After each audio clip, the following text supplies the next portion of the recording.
I need to get this off my chest because I honestly don't know how to handle this situation anymore. I, 27M, have been with my girlfriend Harley, 26F, for 4 years now. I guess I should start with some background. Before Harley, I went through some really rough relationships. My first serious girlfriend cheated on me with her coworker after 2 years together. I found out when I surprised her at work with lunch and saw them making out in the parking lot. My second girlfriend cheated with her ex and had the nerve to tell me it was my fault for not being exciting enough. Those experiences really messed with my head and made me question everything about myself. Then I met Harley at a mutual friend's birthday party. She was different from anyone I'd ever met. I'm naturally quiet and soft-spoken, the kind of person who blends into the background at parties. But Harley saw me. She came right up to me, started a conversation, and made me feel like the most interesting person in the room. She has this way about her that just draws people in. She's confident, brave, and somehow made me feel the same way when I was with her. When we first started dating, Harley was going through a rough patch. She was struggling with alcohol addiction, drinking almost every night to deal with stress from her job and family issues. I don't drink myself, never have, just not my thing. I also don't smoke or do any drugs. I'm not judging anyone who does, it's just not for me. Anyway, I stood by her through her recovery. I went to AA meetings with her, helped her find new ways to handle stress, celebrated every milestone with her. Going through that together made us stronger. We felt like we could handle anything life threw at us as long as we had each other. Our relationship was pretty much perfect, at least I thought so. We never really fought. The worst it ever got was maybe her getting frustrated if I forgot to take out the trash or put my dishes away after a long day at work. But even then, it wasn't really fighting. I hate conflict, so I usually just apologized and made sure to do better next time. I always went along with what Harley wanted, where to eat, what to watch, how to spend our weekends. Looking back now, maybe that was part of the problem. Maybe I was too passive, too boring. Maybe she needed someone who would challenge her more. About 10 months ago, Harley told me she was pregnant. I was absolutely thrilled. I've always wanted to be a father, and the thought of starting a family with Harley seemed like a dream come true. We did all the things expecting parents do. We turned our spare room into a nursery, painting it this soft green color that Harley loved. We spent weekends shopping for baby furniture, picking out the perfect crib and changing table. We bought tiny clothes and stuffed animals. We made lists of baby names, James or William for a boy, Sophia or Emma for a girl. I went to every doctor's appointment, read all the parenting books I could find, even started a college fund. I was all in. Then came the day she went into labor. I was at work when I got the call. We thought the baby was coming that weekend, that's what the doctor had said at her last appointment. But babies have their own schedule, I guess, because it decided to come on a Tuesday instead. I remember dropping everything at work and rushing to the hospital. My boss was actually really understanding about it, told me to take all the time I needed. When I got to the hospital and found Harley's room, that's when my whole world fell apart. I walked in and saw Harley in the hospital bed, holding a baby, our baby, I thought. But there was also this guy I'd never seen before standing right next to her bed, looking down at the baby like he had every right to be there. He was basically my complete opposite in every way, full beard, long hair down to his shoulders, covered in tattoos and piercings. I'm clean cut, no tattoos, the kind of guy who wears khakis and button-downs to work. This guy looked like he just walked off the set of Sons of Anarchy. He gave me this casual "hey man" when I walked in, like we were old friends or something. I was so confused I just mumbled something back. I looked at Harley, but she wouldn't even meet my eyes. She asked the guy, Thomas, 34M, to give us a minute. He squeezed her hand before he left, and that's when I knew. I knew before she even said anything that something was terribly wrong. I stood there looking at the baby while Harley told me everything. The baby wasn't mine. She'd been seeing Thomas for the past year, starting about 3 months before she got pregnant. They met at some motorcycle bar she'd gone to with her friends, a place she knew I'd never go. She said she really liked him, that he was exciting and spontaneous in ways I wasn't. She swore it wasn't anything I did wrong, like that was supposed to make me feel better. She told me she hadn't said anything earlier because she was hoping the baby would turn out to be mine. But one look at the baby made it clear that wasn't the case. The baby had Thomas's features, his darker complexion, his nose, his chin. There was no way I could be the father. She said she didn't want to string me along anymore now that she knew for sure. I know people probably expect me to say I lost it. That I went after Thomas or screamed at Harley or something. But I didn't. I just stood there, feeling like I couldn't breathe. I don't even remember leaving the hospital. The next clear memory I have is sitting in my car in the parking lot of our apartment building, staring at nothing. We've separated now. Split up our stuff and moved to different places. I couldn't stand to be in that apartment anymore, looking at the nursery we'd created together. Packing up was the worst part. Every little thing I packed was a reminder of what I'd lost, the crib we spent hours assembling, the mobile that played lullabies, the tiny clothes we'd bought. I ended up donating all the baby stuff. I couldn't bear to keep any of it. My friends keep telling me I dodged a bullet. They say I'm better off finding out now rather than years down the road, maybe after raising a child that wasn't mine. But that doesn't make it hurt any less. I trusted her completely. We went through so much together, helped each other through hard times. I really thought we were building a life together, that we were going to have our happy ending. I'm not sure how to move forward from here.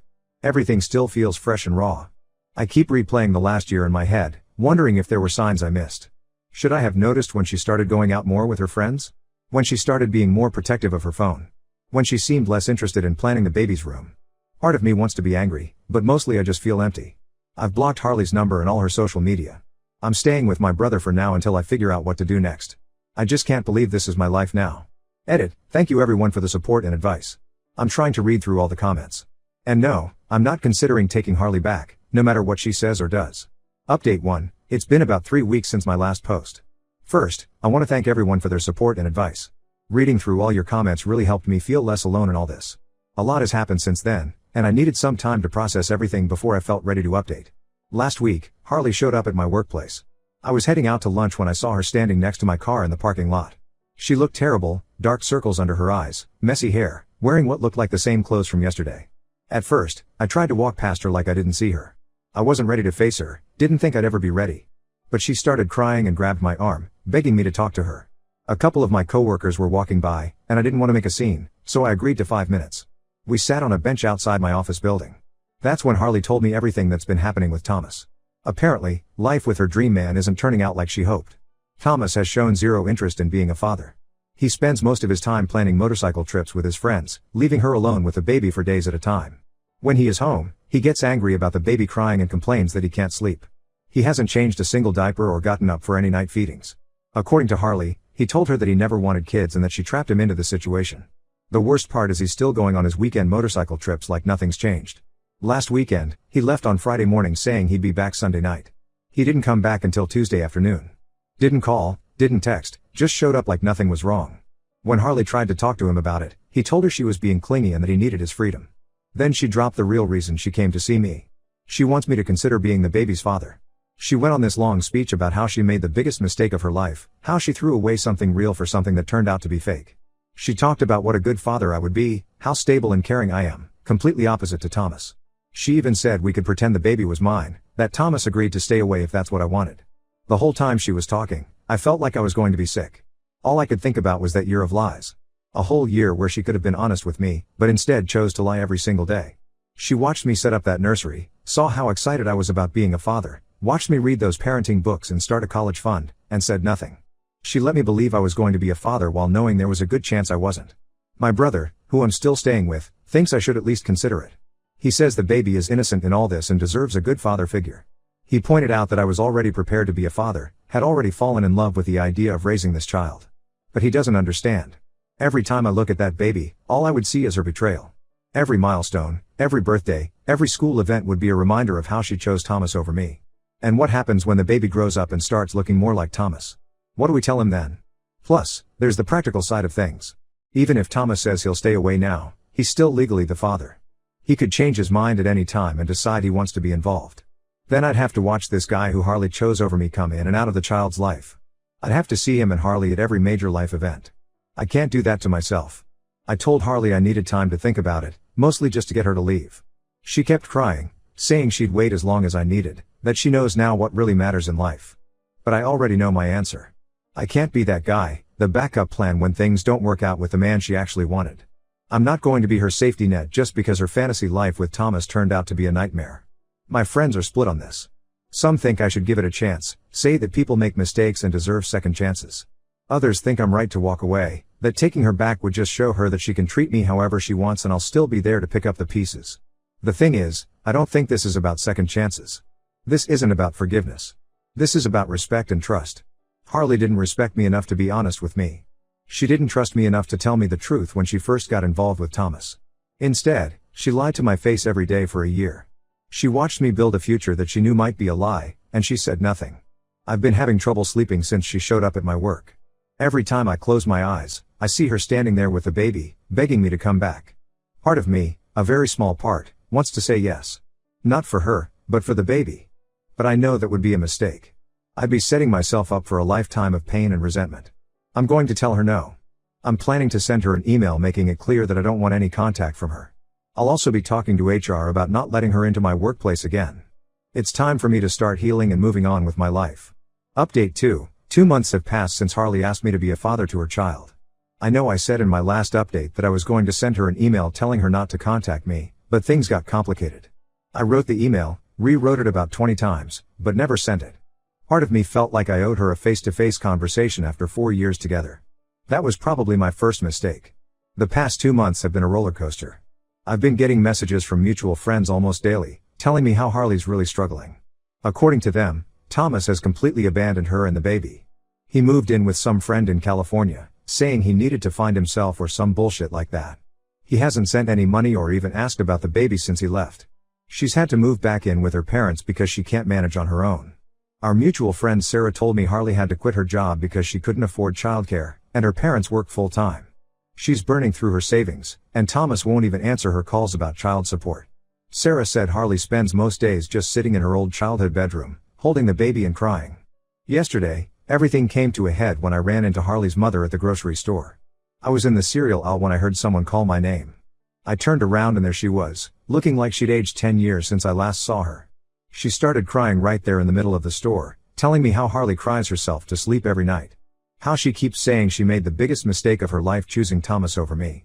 Her mother went on about how Harley's not eating properly, how she's lost so much weight, how she just sits in her room staring at old pictures of us. She begged me to at least talk to Harley, said everyone makes mistakes and deserves a second chance. She even offered to watch the baby anytime we wanted to go out and try to rebuild our relationship. Then she said something that really got to me. She said Harley had finally admitted why she started seeing Thomas in the first place. Apparently, right before she met him, she'd found some engagement ring websites in my browser history. She panicked, thinking I was going to propose. She said she wasn't ready for marriage, that she felt trapped, and Thomas represented freedom. Her mother said Harley realizes now how stupid and immature that was. But here's the thing, I was looking at rings. I had been planning to propose on our anniversary. I'd even talked to her parents about it, asked for their blessing. They knew. They knew and they still let me believe the baby was mine. They watched me plan for a future that was built on lies. That's when something inside me just snapped.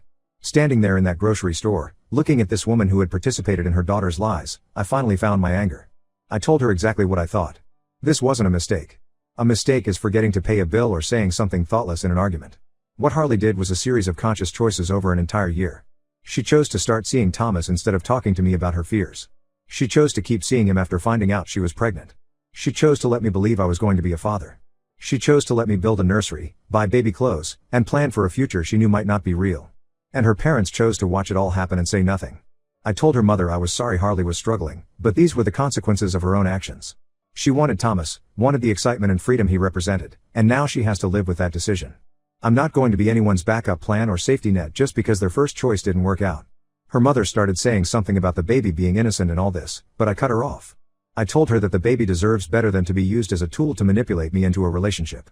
I said that if Harley really cares about the baby's future, she needs to stop trying to force me into being its father and start focusing on being a better mother herself. I left her standing there in the cereal aisle. I abandoned my shopping cart and just walked out of the store. When I got home, I had a dozen missed calls from Harley and her parents. I blocked their numbers. All of them. I thought knowing why Harley cheated would help me move on, but it just made everything worse. To know that she threw away our future because she was afraid of commitment, that she let me plan a proposal that would never happen, it just adds another layer of betrayal to everything. Update 3. It's been 6 months since everything happened, and I felt I owed this community one final update. So much has changed since my last post, both good and bad. Harley's still trying to contact me through different people. Last month she even had her sister bring the baby to my apartment, thinking seeing him might change my mind. They stood outside my door for almost an hour, her sister calling out that the baby needed a father, that I was being cruel by not even looking at him. I didn't open the door. I just sat on my couch with my headphones on until they left. After that incident, I realized I needed to make some major changes. I've accepted a job offer in another city, about 3 hours away. It's actually a better position with higher pay, but honestly, I would have taken a pay cut just to get away from all this. I'm moving next week. Only my brother and 2 closest friends know where I'm going. The decision to move wasn't easy. This city has been my home for my entire life. My family is here, my friends are here, my whole support system. But everywhere I go, there are reminders of Harley. The coffee shop where we had our first date. The park where we used to walk on weekends. The hospital I drive past every day on my way to work. Even the grocery store is off limits now after that scene with her mother. My brother thinks I'm running away from my problems. Maybe he's right. But sometimes running away is the only way to move forward. I need a fresh start somewhere where I'm not known as the guy whose girlfriend had another man's baby. Where I don't have to worry about running into Harley or Thomas or their baby at the supermarket.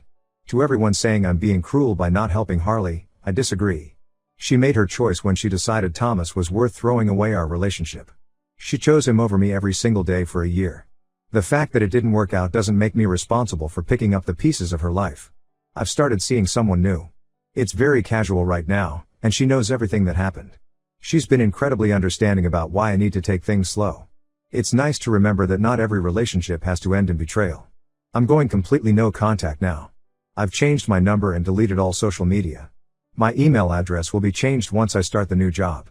I've told my family that anyone who gives Harley my new contact information will be cut off. It might seem harsh, but I need this clean break. To the people who followed my story and offered support, thank you. This community helped me stay strong when I was tempted to give in, when the guilt and manipulation almost worked. You helped me see that I deserve better than being someone's backup plan. This whole experience has changed me. I'm not the same quiet, conflict-avoiding person I was 6 months ago. I've learned to stand up for myself, to set boundaries, to say no without feeling guilty.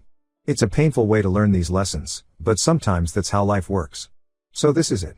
The final chapter of this story. Time to start writing a new one. Thanks for everything, Reddit. This will be my last update. Edit, to those asking, yes, I've documented everything in case I need a restraining order in the future. My lawyer has copies of all texts, emails, and recordings of the incidents at my apartment and workplace.